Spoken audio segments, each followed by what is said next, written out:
Jelani. We're very pleased that Minister Khan could make it here through the turbulence and the snow and join us here in Washington, D.C., and thanks all of you for making your way here. We are very pleased to host Minister Khan this morning. He is in town, of course, for a series of countering violent extremism events hosted by the White House and the State Department.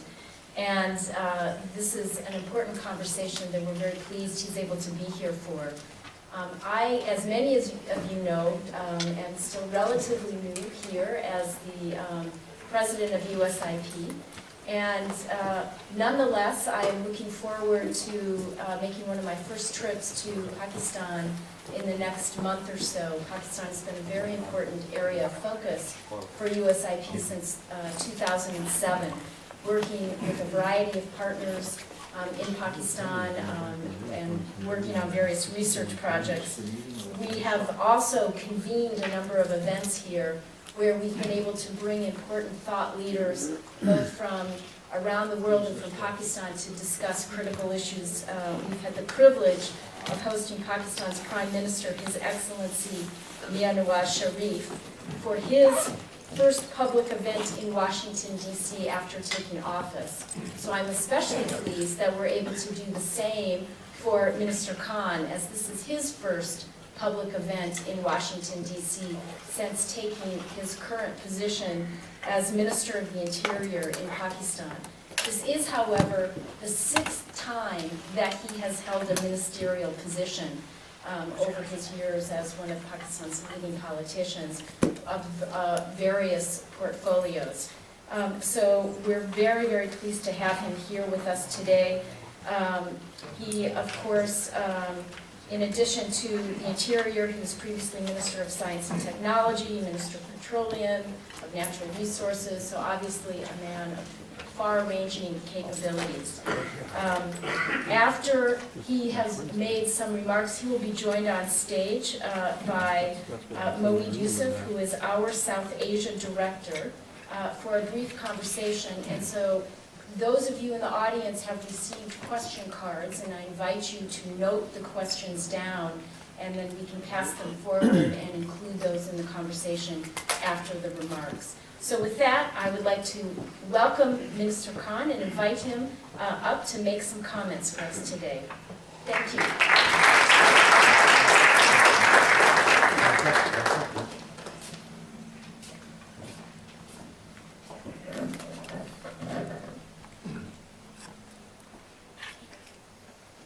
Bismillahirrahmanirrahim. President of the Institute, colleagues, honorable ladies and gentlemen, it is indeed a pleasure for me to be here amongst you this morning. At the outset, I'd like to thank the U.S. Institute for Peace for providing me this opportunity to interact with all of you here. And I would like to thank you for taking out the time to be here. I've been told that the basic focus of my talk should be on the current situation, not only in Pakistan, but in the rest of the region, in South Asia, across the border in Afghanistan, to try and give you from the ground, so as to say, the developments which have taken place over the last few months, over the last couple of years. But before I give you the exact situation as it stands today, I think a certain perspective, a certain background, a certain historical background also needs to be narrated in order to make sense of what I'm going to say. Let me also apologize at the outset that I don't have any written notes, so I'll be speaking off the cuff. So if I go off a tangent somewhere here and there, I hope you'll excuse me.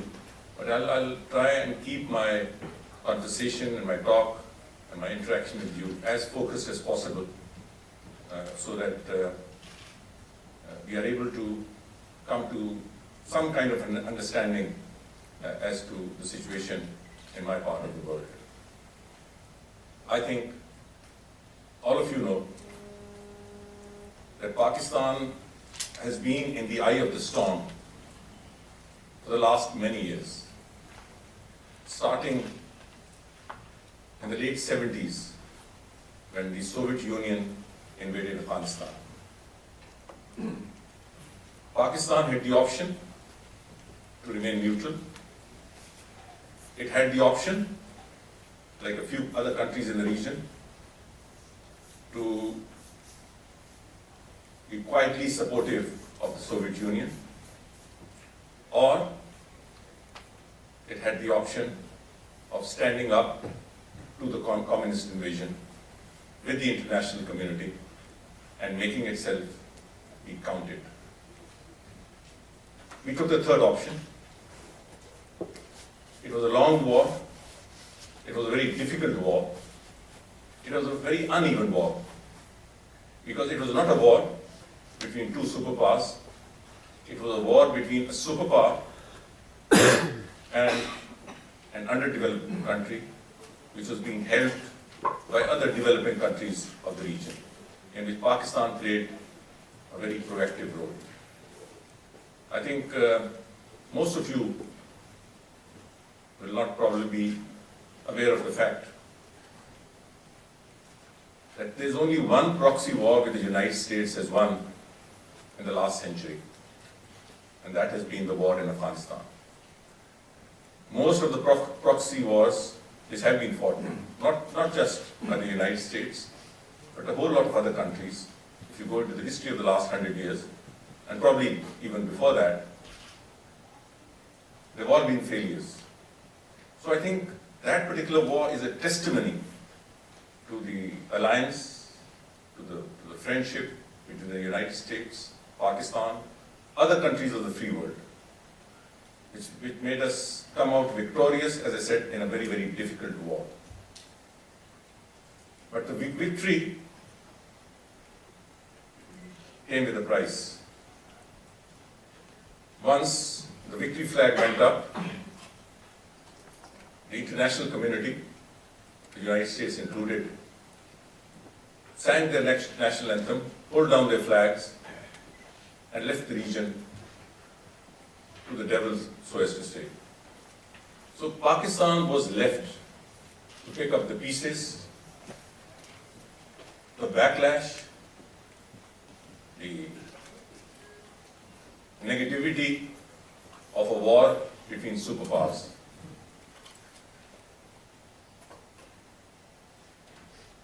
War did not lead to peace. A victory in the war did not lead to peace. It led to fragmentation. It led to turbulence, political, military, sectarian, tribal, and there was nobody, absolutely nobody, to try and make some sense of a solution. Pakistan received the major thrust of this backlash. We were still reeling from an avalanche of over 3 million refugees when things went from bad to worse and 9/11 happened. Now, I am sure you must all be aware, and if you're not, I'd just like to restate the fact that Pakistan was in no way, no Pakistani was involved in the tragedy of 9/11. All of those who took part in this crime had absolutely no connection with Pakistan in any way. And when 9/11 happened, within Pakistan itself, there were a few problems here and there, law and order problems, if I can call them. But there was not a single instance of terror. There was not a single case of terror-related crime, of suicide bombings, of the situation as it exists today. Again, Pakistan was asked to take a decision.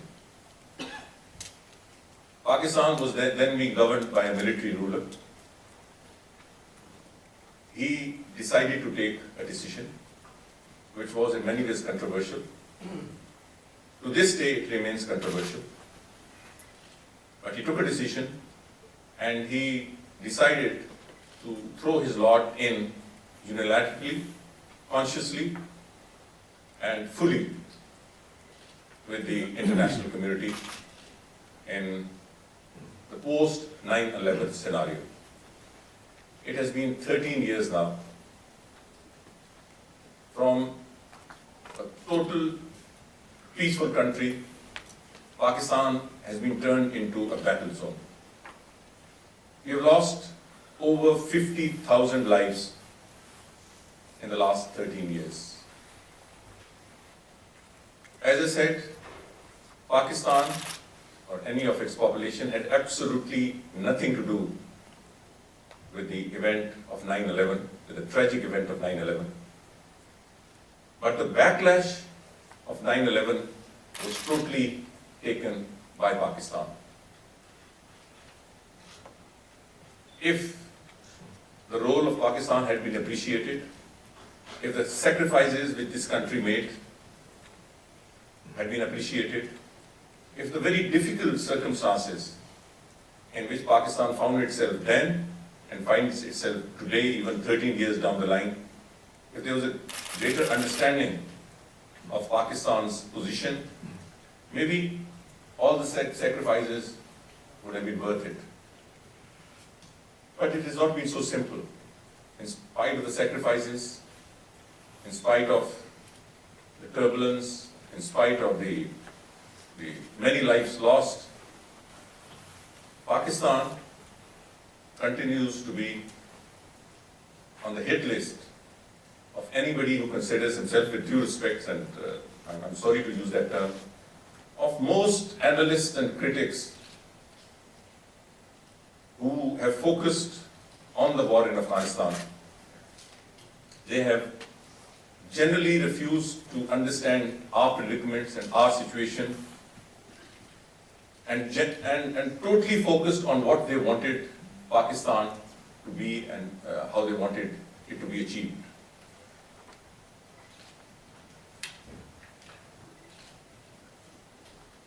A few weeks ago, in this state of turbulence and of violence and of terrorism, we were hit by a singular incident which changed the mindset of every Pakistani. This was the incident in which 7 terrorists, at about this time, about 10 o'clock in the morning Pakistan time, climbed the walls of an army public school right in the heart of Peshawar, which is our provincial capital of the northwestern, of the troubled province of northwestern frontier province, and blatantly mowed down anybody and everybody who came across them. Over 145 lives were lost, most of them children, almost 133 young children, some of them toddlers, were blatantly killed without remorse.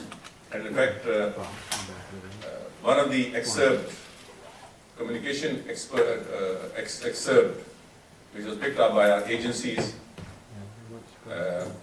conveyed something to the effect that one terrorist is calling up somebody in his headquarters and saying, "We have killed dozens of boys and girls," and he at once responds, "Kill all of them."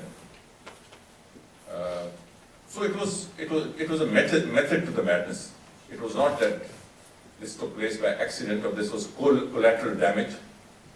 Very consciously, very blatantly, the target were the children of Pakistan. Mercifully, this country has had only one 9/11. In the last 13 years, Pakistan has faced many 9/11s. similar incidents. But this particular incident, in which the target were children per se, changed the mindset of even those elements who felt that military operation is not the only way out of the crisis. So if I were to say that as far as changing the mindset of the people of Pakistan across the country, and particularly changing the mindset of those special elements who still looked upon the military option with a lot of suspicion, then this particular incident, this very tragic incident which took place in Peshawar, did actually contribute to that. It put the focus on the government, on all the political forces. Our country's Prime Minister at once, on the very next day, convened a meeting in Peshawar of all the major political parties. After the meeting, there was a very high-profile meeting of the civil and the military leadership. The entire military hierarchy was there in Peshawar, and similarly, the civilian leadership was there. And it was decided that we have to now take the bull by the horns. Yes, we had been engaged in this exercise for the last 13 years. But it was a roller coaster ride. We would take a few steps ahead, and then for some reason one or the other step had to be taken back. I think if one single incident has proved to be a catalyst, I'm sorry to use that term, but a catalyst, so as to say, in much the same way as 9/11 did in this country, to somehow nudge the people of Pakistan, the civil society, the political forces, the civil military leadership, the media, to come on one platform and work out an agenda to eliminate these criminals, these animals, then I'm very, very clear that the Peshawar incident provided that opportunity. As a result of all the political parties getting together, and let me also tell you, these political parties included a few political parties who have a religious background. There are a few political parties also who have been consistently against any kind of military operation against the terrorists. They have always emphasized on the need for dialogue. But after this incident, there was only one voice, there was only one message, there was only one agenda, that we must avenge the little angels, not only because they were our children, but also because of the fact that the people whom we were trying to somehow bring into the mainstream, who we were trying to engage through dialogue, if that was their mindset, that there are no limitations on who would they kill, there are no limitations on their barbarity, on their cruelty, on their animal instincts. So there was a feeling that if they are the people we are handling or we are engaging, I think we have been wasting our time, and they would only understand, the language in which they were speaking. So the operation Sarb-e-Azm, as we call it, the military operation against them, which was started sometime last year, was activated. A national action plan was worked out. It's a 20-point national action plan. I happened to chair the meeting of all the political parties, which worked together over many, many hours and over many, many, many days, within a 7-day timeline, which was announced by the Prime Minister. And within those 7 days timeline, we, through mutual consensus, evolved a national action plan. I was very happy to see the agenda of the summit meeting that we are having here in the United States. at least 11 or 12 points in the National Action Plan coincide with the agenda items of the Counter-Terrorism Summit, which is taking place here in Washington. So I'm very happy to exchange views with the international community, our allies, our friends in the United States of America, and other partners to try and identify the best way forward. I think Pakistan has never been so focused as it is now on the job at hand. There has never been this kind of unity over the last 13 years. And there has never been this kind of unity of purpose which has emerged across the length and breadth of the country. But having said that, let me also say that it is no easy task. All the troubles, all the problems that have been built up over the last 13 years, they will take a lot of effort cleansing. More importantly, once the pressure on the terrorists has increased, once they have been put to the wall, once their headquarters in our northwestern frontiers and across the FATA area have been destroyed, they have gone across the border and they are trying to reorganize themselves. And since their headquarters have been destroyed, now they are going for the worst option. They are going for the softest targets. They attack schools, they attack religious places of worship, they attack marketplaces where people normally congregate in large numbers during the daytime. Now the option for us are very difficult. We obviously can't close down our schools. We can't close down our places of worship. We can't close down our markets. We have to keep normal life flowing. That is the most important aspect and the most important obligation and responsibility of the government. And at the same time, we have to protect our country and our people against terrorists who are not foreigners. They are not of a different color. They don't speak a different language. They cannot be recognized on the street as people any different from the rest of us. They have the same stock, they speak the same language, they have the same color, they wear the same clothes. So how do you then sift the terrorist from the normal citizen? It's a very, very difficult task. But as I said, for the first time an environment has been created in which the government is moving forward on a very, very fast track. Traditionally and historically, there has been a divide, and I'll be very open and candid about it over the last 10 or 12 years, between the civil and the military on how this operation against terrorism should move forward. It originated basically because the decision taken by General Musharraf was taken without consensus. That led to a lot of divisions, not only between the civil and military, but within the military itself. Mercifully, we managed to wade through the initial few years,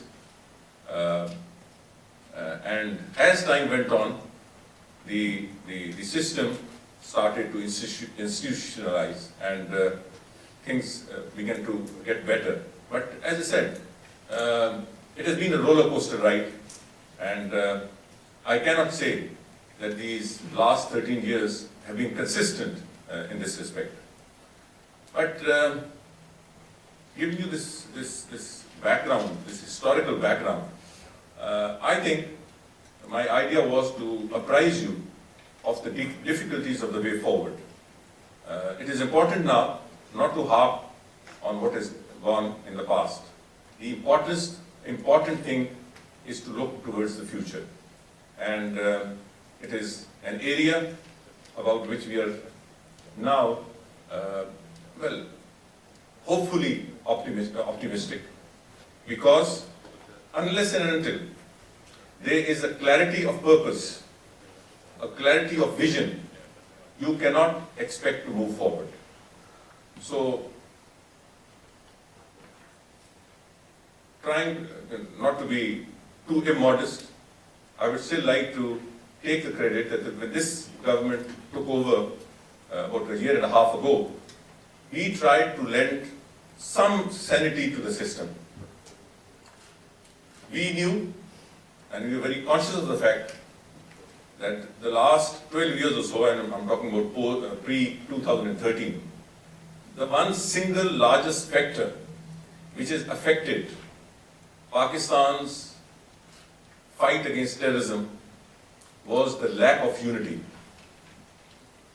So, the Prime Minister in September 2013 convened a meeting of the all parties. It was an all parties conference, and it was decided in the first instance to engage the militants in some kind of a dialogue, with the condition that any dialogue which takes place will take place under the Constitution of Pakistan.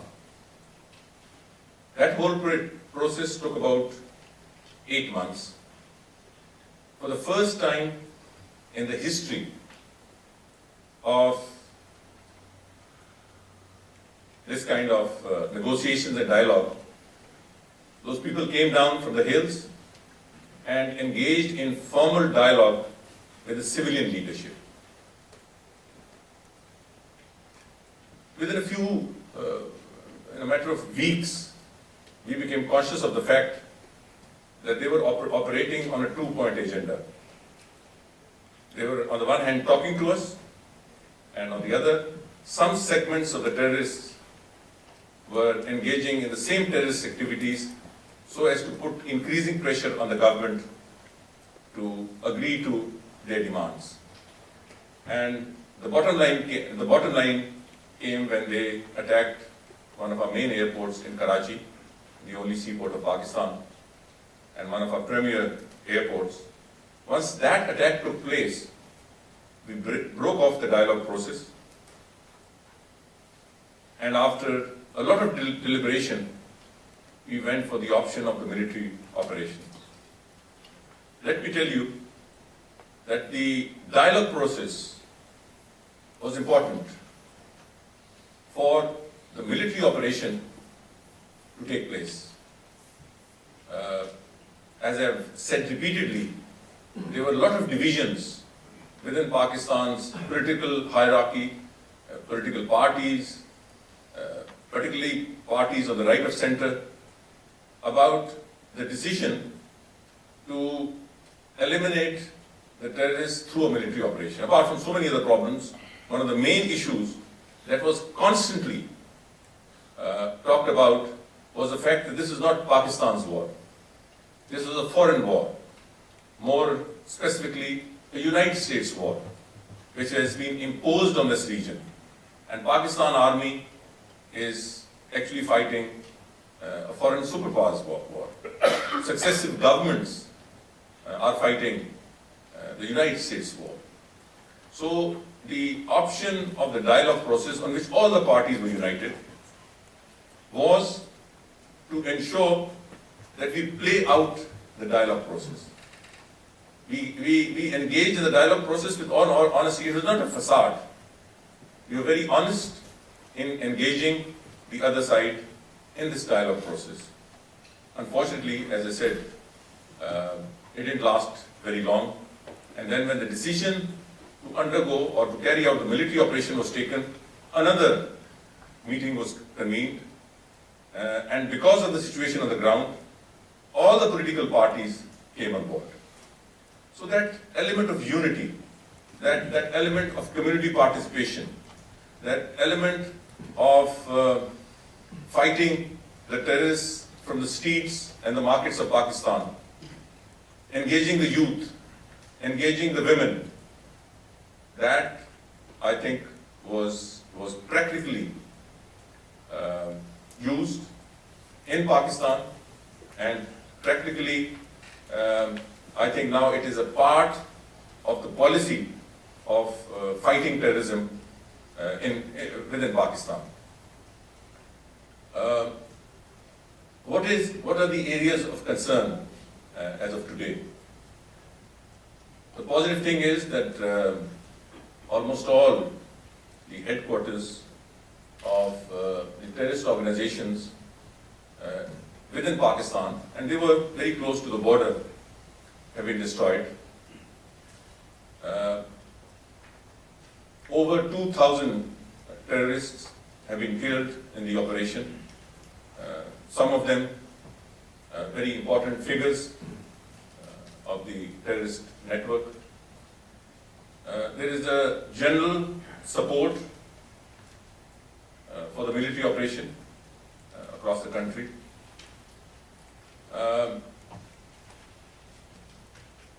That divide which existed in the first few years between the civil and the military has been completely erased, and I can now say as somebody who is responsible for internal security that the civil and military in Pakistan are working in very close harness, not only at the strategic level, not only at the operational level, but also at the strategic level. And that gives a lot of space for the government to work out its strategy on a long-term basis. But we also have the negatives. One of the major negatives is our concern about the capacity of the administration across the border to handle the situation in the absence of the USIP forces, of the foreign support, which had been extended to this country post 9/11.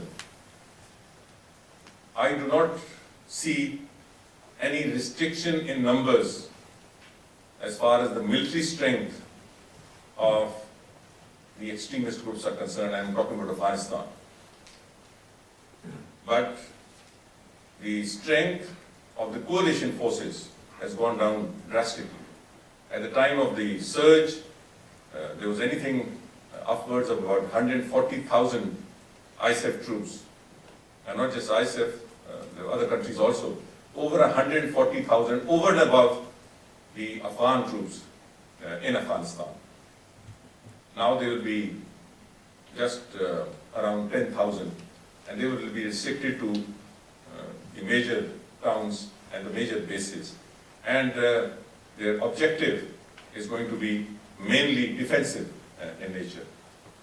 So the crucial question which is going to come, will face us over the next couple of months is, will the region be able to protect itself after the drawdown of the foreign forces? This is a crucial question which is going to be answered in the next 2-3 months. The positive development in this respect has been a very close coordination. I hope I'm not, how much time do we have?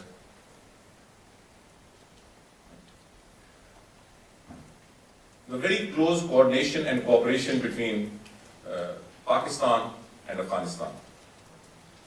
I think relations between Afghanistan and Pakistan have never been better historically.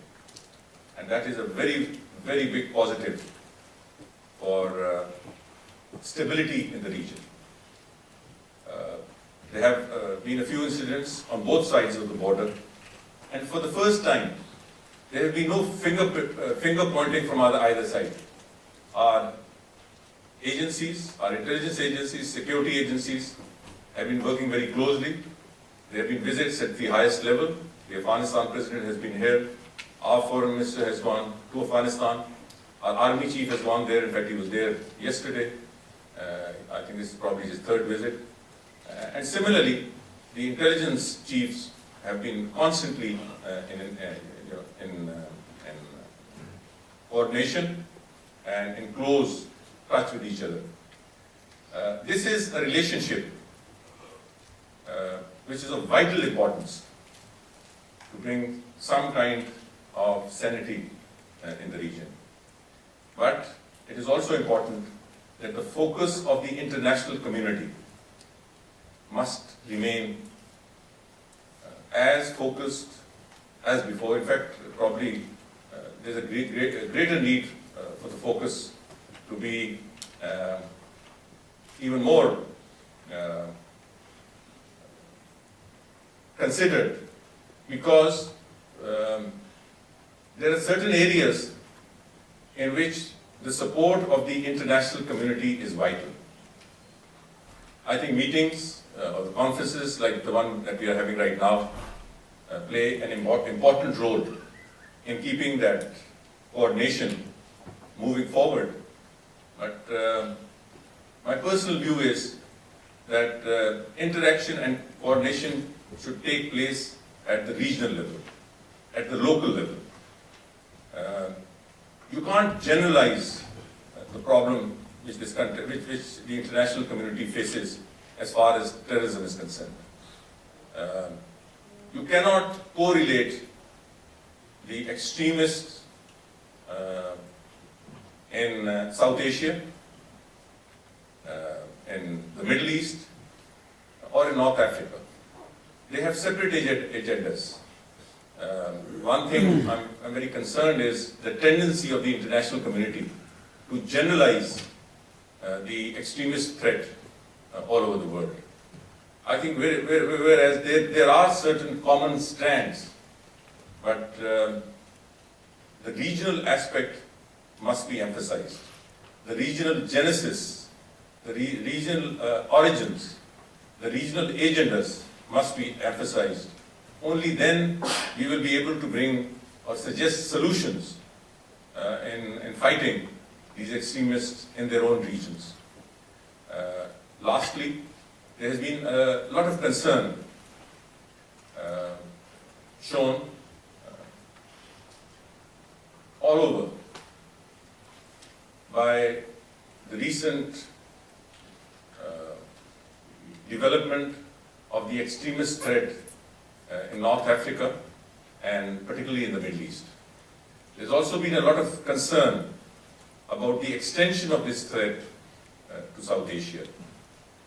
As of now, I can say quite confident, with a lot of confidence, that the ISIS that exists today, for the time being, it is totally a Middle Eastern phenomenon. It has absolutely no presence in Pakistan and Afghanistan. There has been a lot of media hype about this. There have been a lot of very responsible people talking about the threat of ISIS to that part of the world. Like I was talking to our ambassador here in Washington, the space in South Asia, the terrorist space, is almost totally occupied. The TTA, the Tehreek-e-Taliban Pakistan, or TTP, Tehreek-e-Taliban Pakistan, have their own agendas. I do not foresee them sharing that platform with, or their agendas, with a group like ISIS. The ISIS at the moment is totally focused on the Middle East. The agenda is totally Middle Eastern. But in the future, unless and until we address the regional threats, unless we address the international threats, yes, you cannot rule out the possibility of a grand alliance later on. But to overreact to the ISIS threat, I think, would not be a wise thing to do. But an area of concern for a country like Pakistan is that the diversion of focus and a diversion of interest now by the international community to the emerging ISIS threat could lead to a lessening of the focus in South Asia. That, I feel, must not happen. I think 13 years of sacrifice, 13 years of blood and toil, of effort has gone into, well, reducing the threat in South Asia, in Afghanistan, the borders of Pakistan. We need to further cement and further coordinate our efforts for the mopping up operation, so as to say. And we must not repeat the mistake of the 90s, when the United States and the international community, after the defeat of the Soviet Union, left a huge vacuum in Afghanistan, in South Asia, enabling the militants to occupy that place. That vacuum, under no condition, must be left open. It is important for us to learn from our mistakes. It is important for us to learn from our history. It is important not to underestimate or to overestimate the threat from the extremists and from the militants. I think it's not just Pakistan. Internationally, I see a grand coalition and a grand consensus building up over the barbarity and cruelty that are these militant groups. I think we need to work together, hand in hand, brick and mortar, so as to say, right in the nitty-gritty. We need to work together as member states of the international community, as allies, as parts of the civilized world, to try and eliminate the scourge of terrorism in all its form and all its aspect. Pakistan has been playing that role for the last 13 years. We are now renewed in our commitment to fight the scourge, not only within the borders of Pakistan, but in the region, even beyond. We are fully committed, and we are willing and hoping that the international community will work with countries like Pakistan to make that happen. I thank you for your attention.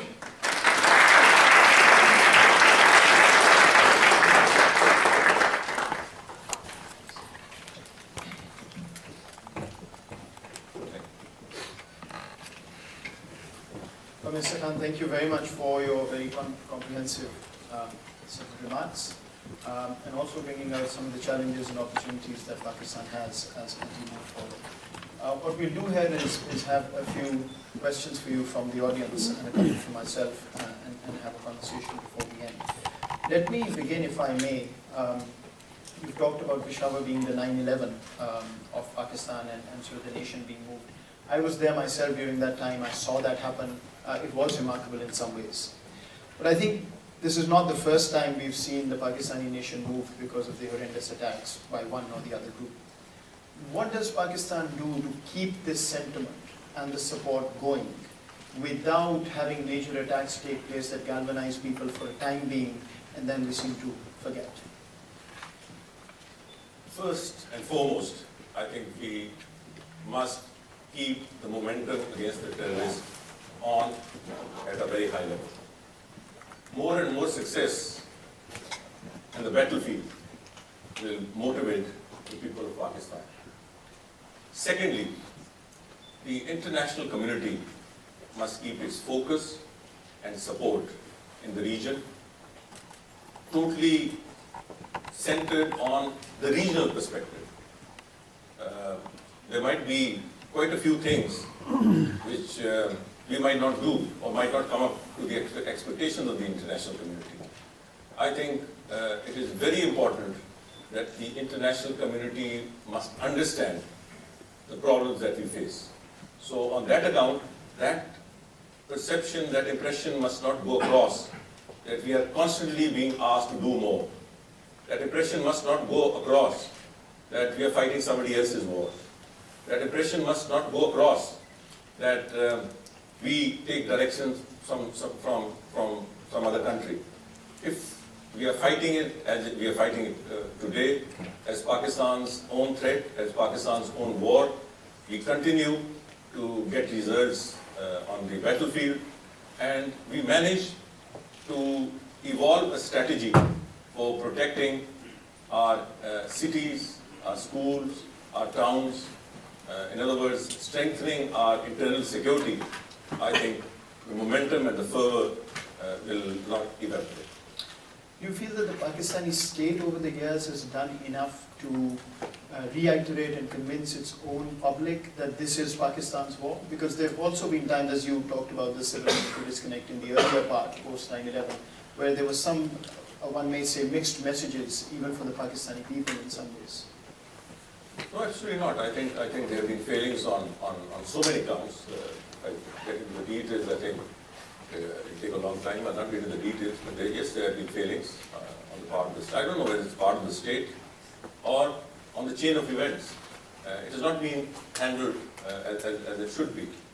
Starting from the day General Musharraf took a decision without consensus, without taking anybody on board. It has been an issue of missed opportunities. But having said that, let me go back to the early remark that you made. You said that there have been other horrendous incidents, no doubt, but there has never been this coming together of the Pakistani nation, and that is the reason I compare it with 9/11. This coming together of Pakistan has happened for the first time, and that is the positive area that we need to work on. The failings, I think, we'll address them once there are better tidings for the country as far as victory of the terrorists is concerned. Let me also ask you in the same vein, sort of having worked with the Pakistani public sector and otherwise over the years, I find Pakistan has done fairly well in coming up with policies and visions on what to change and what to do. The implementation inevitably lags. So we had the National Internal Security Policy that you had authored a year ago. How does the National Action Plan now relate to that? And why do we need an NAP if the NISP was already a vision to do exactly what the state has to do now? Well, you come from Pakistan, you know we normally, or most of the time, we act first and strategize later. We have been engaged in this war against extremism for the last 13 years. We had no strategy. Almost everything was being handled by the military. And a lot of it was off the cuff. A lot of it was knee-jerk. There were a lot of problems on who was responsible and who was accountable. So for the first time, when I took over, when this government took office, I think one of the first imperatives for all of us was to have a strategy, have a policy. So that is the reason we worked almost 6 months. We worked with the military, we worked with the provinces. The provinces are a very, very important part in the whole organizational and administrative setup.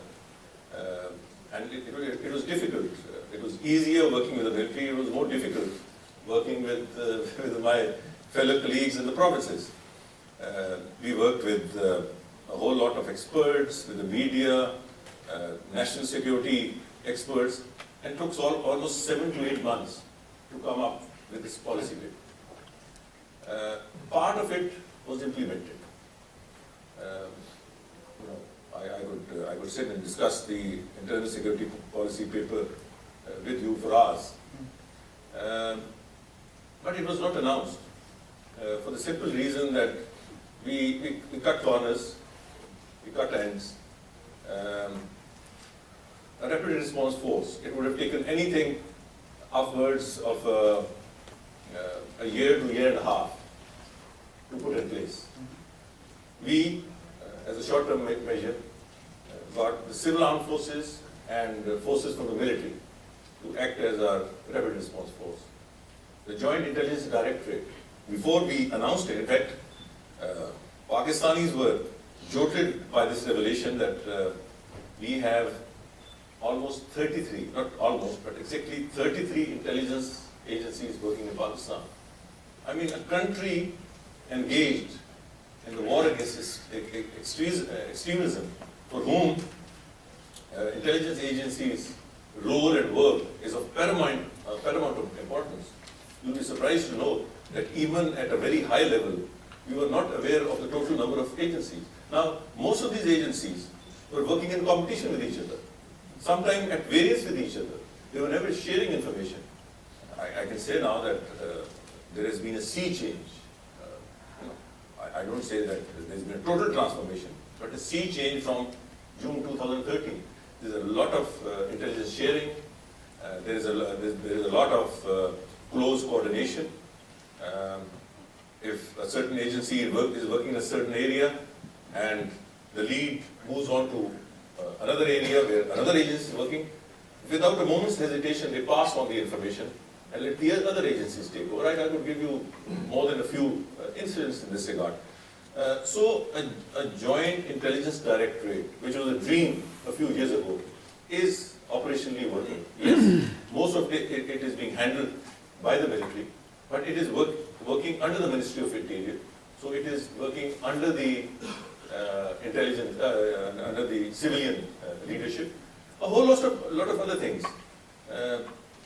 National internal security policy was the organizational and administrative and strategic policy paper that we announced over a year ago. National Action Plan is the proactive part. Some of it is part of the internal security policy that would have followed anyway, and some of it, I think, was needed given the precarious situation that Pakistan is faced. Thank you.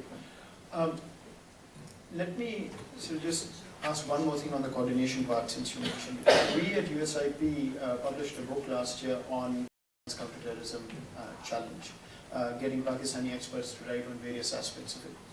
One thing that came out across the whole book, I mean, there was a common thread, was NACTA. And if I may, the history of NACTA is not too pretty. Having started, became a political football, one place to another.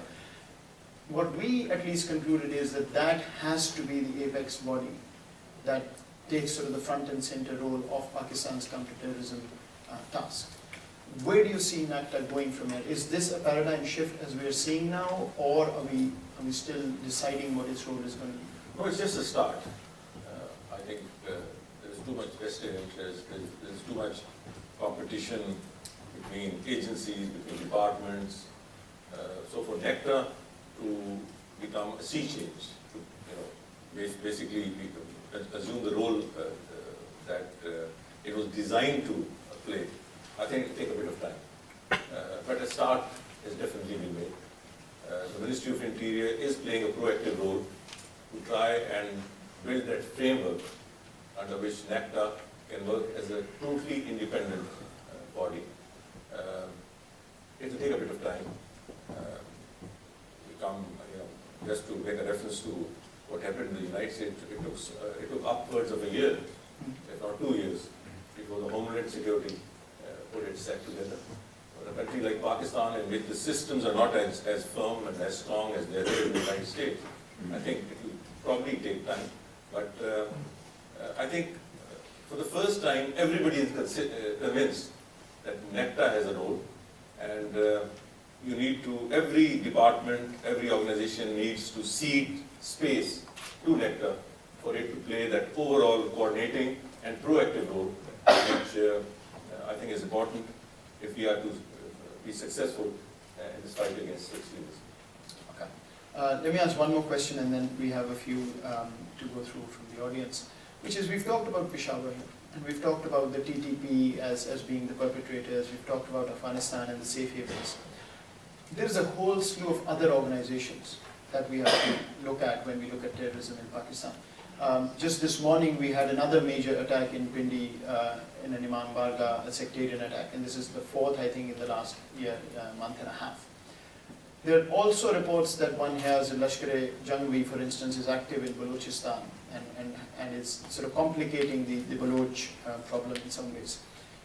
How does your national action plan and how does the planning after Peshawar address the sectarian groups? And then, if I may add, is that whole question of southern Punjab, and one keeps hearing this is the hotbed, this is the hotbed, and one is never clear what really exists there and what kind of threat it poses. So is this plan comprehensive enough to deal with it, or is the Pakistani state's capacity stretched in a way that it has to sequence this?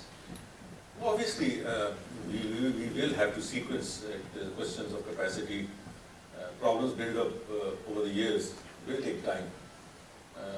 But as to its success, I mean, the taste of the pudding lies in its eating.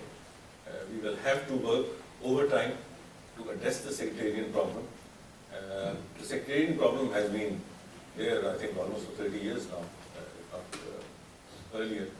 One of the offshoots of the Afghan jihad was that these religious elements went and joined the jihad and then used that as a bulwark or as a platform to attack sectarian groups within Pakistan. So it has been a problem now for over 30 years. It is difficult because it's insular. We were just talking about the Rawalpindi accident. In fact, the Shikarpur incident, Rawalpindi and another one, Peshawar. The difficulty here is that these people do not come from outside. They are living amongst you. It is very, very difficult for intelligence to pick up their communication or any kind of other excerpts or any other warnings.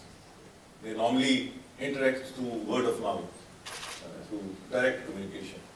So it is very difficult. As I said in my initial remarks, you can't close down your religious places. You have to keep life going. So it is a difficult process. What is the strategy and the National Action Plan? Use the consensus built up on the fight against extremism and use the religious elements amongst the community to try and work out lowest common denominator of understanding of tolerance between various sectarian groups. And this is not just hogwash, this is not just talk. I think within the first few weeks we were able to do that. I chaired, in fact, a convened a meeting of all the religious segments of society, and we were able to work out an agreement on madrasa reform. This has never happened in the history of Pakistan. And that included auditing of funds, that included registration, that included transparency of curriculum, so and a whole lot of other things. So we need to work from the inside to address the sectarian problem. There is no outside factor or force which can resolve the sectarian problem in Pakistan. We are trying to work from the inside, and hopefully over the next few weeks we will see an improvement in this regard. But the sectarian attacks which are taking place right now, they are terrorist related. Lashkar-e-Jhangvi, which is unofficially part of the TTP, Tehreek-e-Taliban Pakistan, this is their reaction to the military operation. This is not totally the sectarian divide which is being targeted, which is a normal sectarian divide in Pakistan. This is totally terrorist related, and since most of their activity has been limited by the military operation, so they are using the sectarian divide through the Lashkar-e-Jhangvi to hit the softest targets. What do you make, though, of some of the reports which say that Lashkar-e-Jhangvi is also operational in Balochistan and perhaps even targeting some of the Baloch nationalists at the same time? No, it's not just the Lashkar-e-Jhangvi. In fact, a lot of movement of the terrorists have taken place once the military operation took place. A lot of them moved across Afghanistan. Then there is a certain corridor which they use the Afghanistan territory, and then they cross over into Balochistan. So it is not just the Lashkar-e-Jhangvi.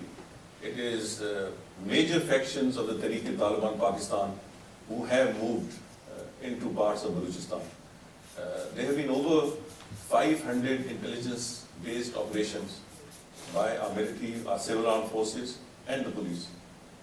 We have managed in a very major way to restrict their activities and to curtail their violence. Unfortunately, that particular progress is never identified, not even appreciated, because for so many reasons, we don't always make it public.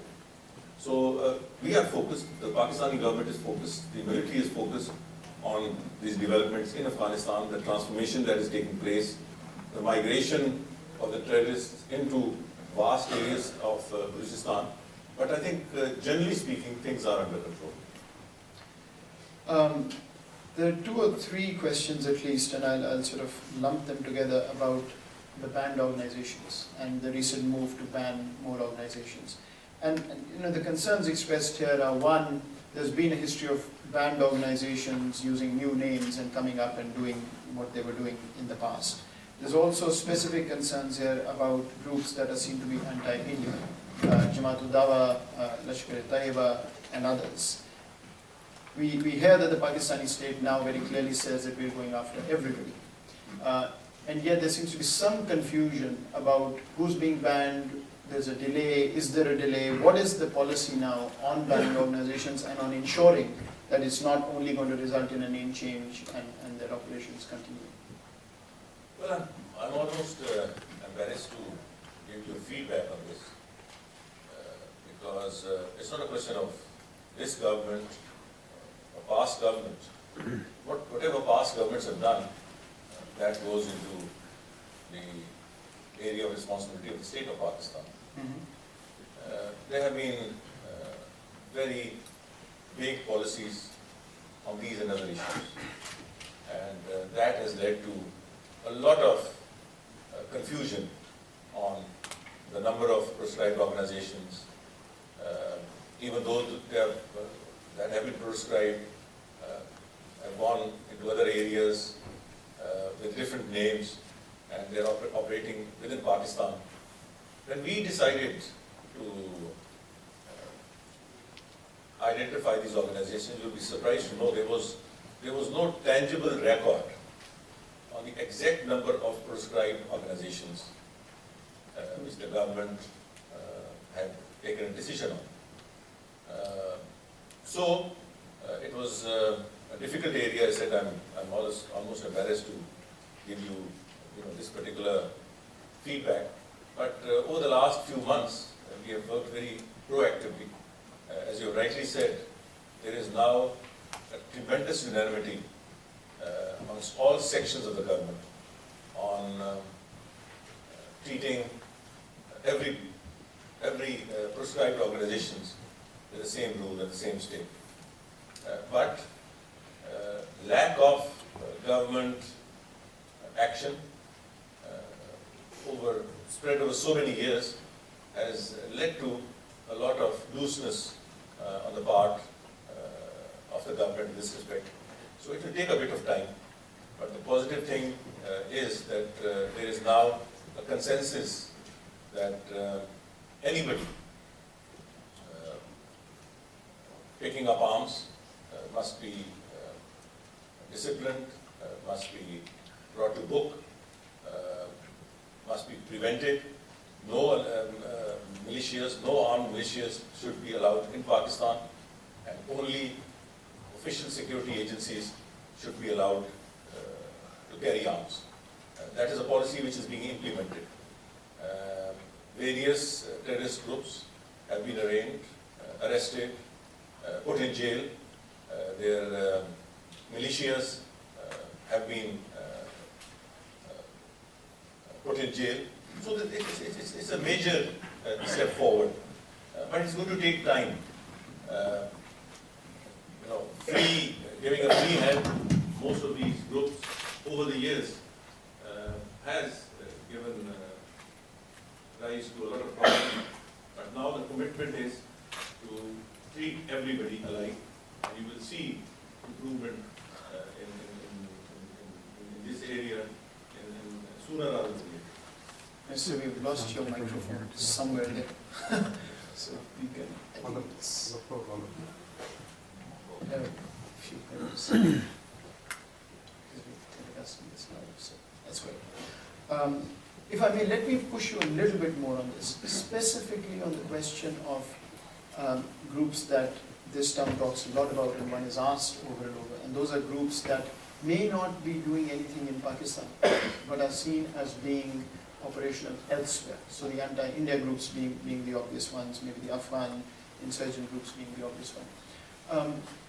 Some of the concerns arise because, for instance, people see on TV December 4th, Jamaat-ul-Dawa does a big rally in Lahore. And then it's also listed as one of the organizations that is to be banned or taken to task or whatever. This dichotomy actually confuses a lot of people about the intent of the Pakistani state. Well, I can speak about the intent of the Pakistani state as of today. I cannot speak about the intent of the Pakistani state or various Pakistani governments over the years. But more importantly, the international community have understood the point of view in this respect of successive Pakistani governments. So why blame us at this stage of time when I think the intent in this respect is very, very clear. Our point of view is that it will take a bit of time. Things have reached such a pass that you cannot expect overnight solutions. The intent is there, which was never there before, and actions have been taken over the last few weeks, which are a manifestation of that intent. Another question in the same vein, and you rightly pointed to the improving relations between Pakistan and Afghanistan at the track 1 level. But the question pertains to the perception of Afghans about Pakistan and about Pakistan's policy towards Afghanistan, and specifically to the presence of Afghan insurgent groups, some of them in Pakistani territory.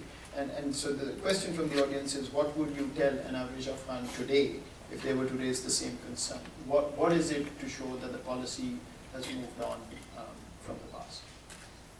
No, I think it's not a question of my telling them or the government of Pakistan telling them. It is reflected by actions on the ground. I think the operation, the military operation, which was started within Pakistan in June last year, it has given very, very positive results. And I think it's not just within Pakistan. There is an awareness of it across the border. But having said that, let me also say that there is a whole area on the border between Pakistan and Afghanistan which is inhabited by tribes which live on both sides of the border, Afghanistan side and Pakistan side.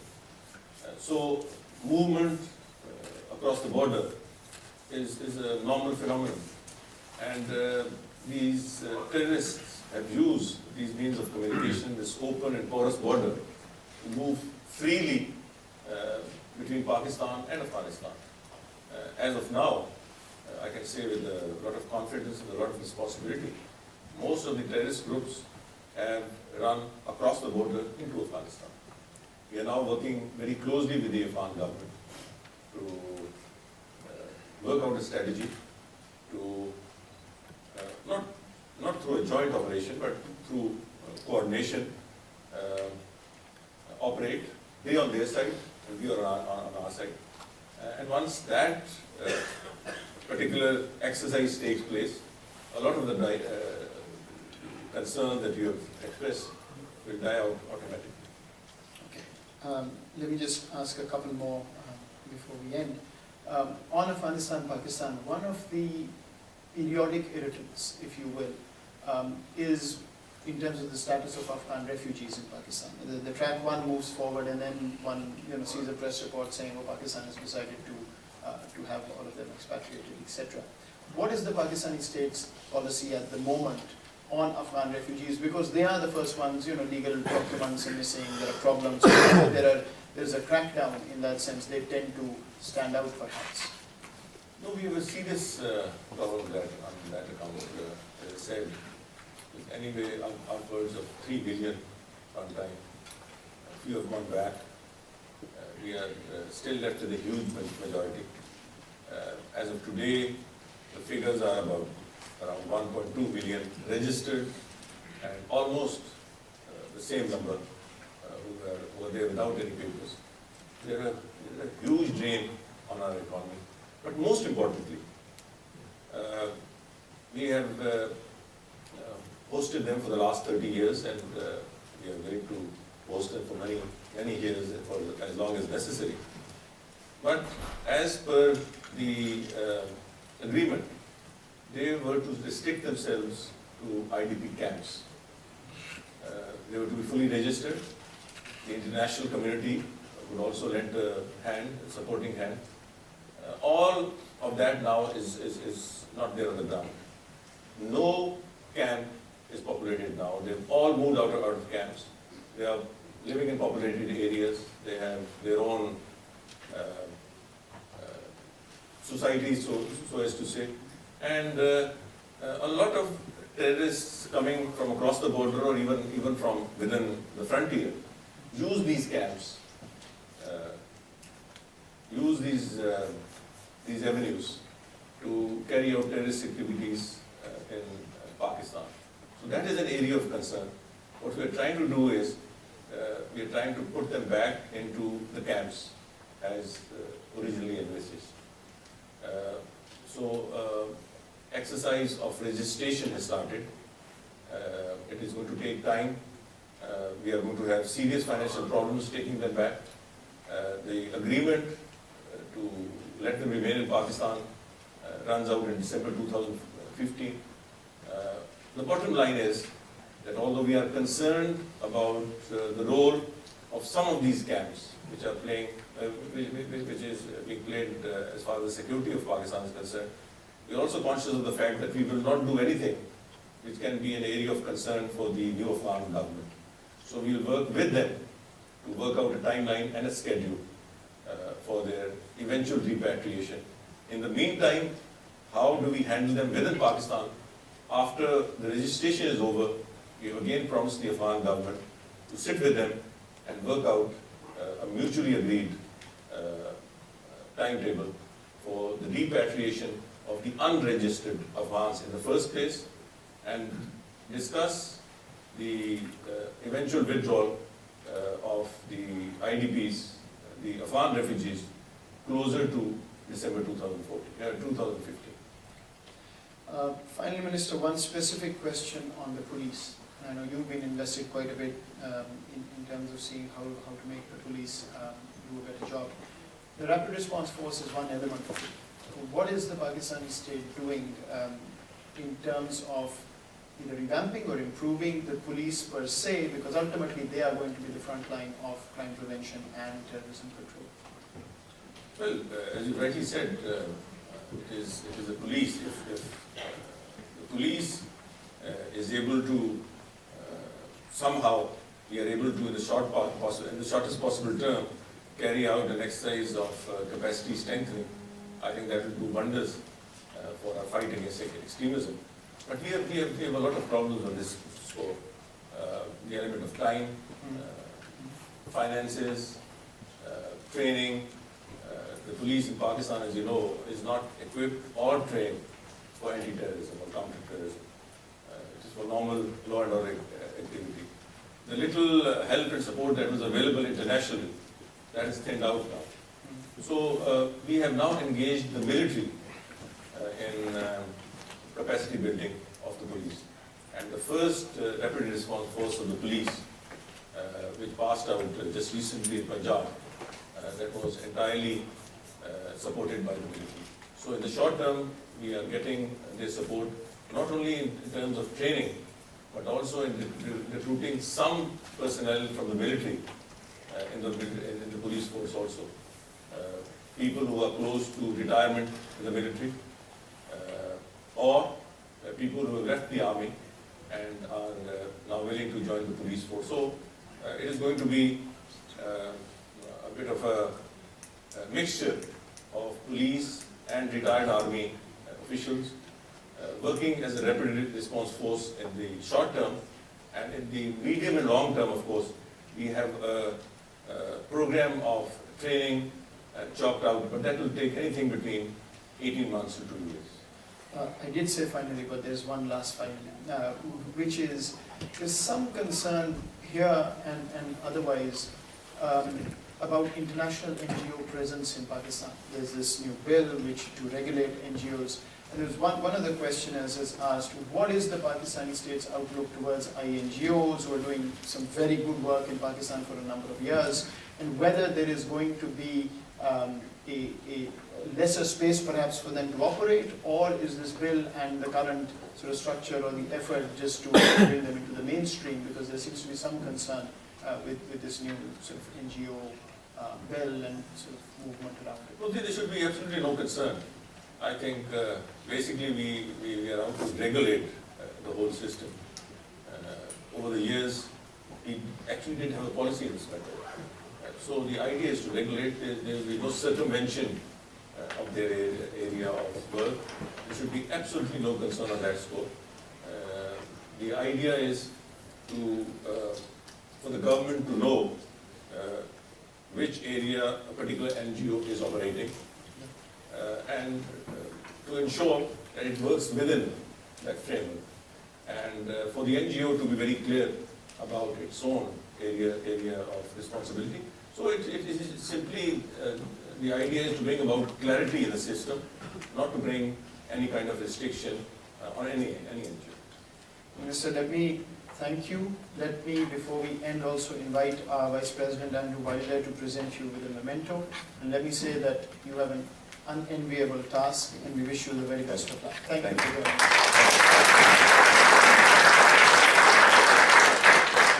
Thank all of you for braving the cold and joining us today, and also for those who joined online. But very much I'd like to also take this opportunity to thank the Minister for joining us today. This is a topic which we could go on and talk about for quite a long time, but of course we've run out of time. A small memory of your visit to USIP.